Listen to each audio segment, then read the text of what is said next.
everyone, welcome back to another Mailbag Monday here at Oilers Nation. You can find all the answers that we have from the other writers too, Jason Greger, Zach Lang, Tyler Yaremchuk, over at OilersNation.com. Well, we're going to go through a few here today. The first one comes in from Calvin. We're a year out from the St. Louis Blues offer sheets for Dylan Holloway and Philip Broberg, and I'm wondering what everyone thinks of how Stan Bowman handled the situation with the benefit of having a year of hindsight. I think at the time, obviously, everyone was incredibly shocked what had happened. Nobody expected offer sheets to come in, but pretty good move by the St. Louis Blues, obviously resulting in both players going. Looking back on it now, I think the Oilers would have benefited a lot more from having Dylan Holloway on the team, especially with the season they ended up having. A fantastic one for the St. Louis Blues on such a great value contract. I know the Oilers ended up getting Podkolzin over, obviously, from Vancouver for a lot cheaper of money, but he didn't produce the way that Dylan Holloway has, probably never will. So I think looking back at it, I would have not offer sheeted Philip Broberg, which I think a lot of people would agree with. Just the money, you don't think he'd earned that value yet, although he had a good season as well, don't get me wrong. But I think having Dylan Holloway on the team for what he brought to St. Louis, imagine what he could have done for the Oilers, and it's disappointing to see him have so much success not in an Oilers jersey.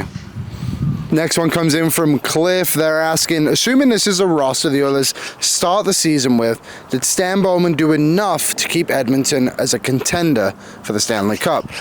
I would say yes. I think it's also important to note the class of free agents that were out there wasn't very good this season, and the Oilers also didn't need to shop for too much. I think it would have been great if they got someone like Brock Besser, for example, a legit top six player that could probably get at least 25 goals for you in a year.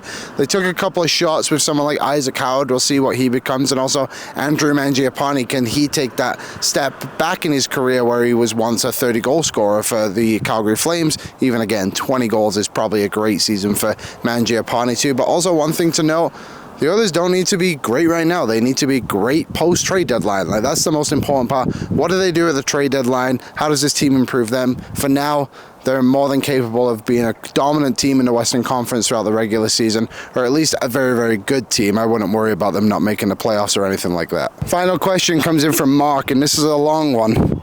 There's been a lot of talk regarding how tight the Oilers are to the cap ceiling. What I don't understand is that there were reports at the deadline that Stan Bowman was far down the path of potentially landing Mikko Rantanen in a trade and extension, and it was a lack of assets that killed it. Can anyone explain to me how this was possible?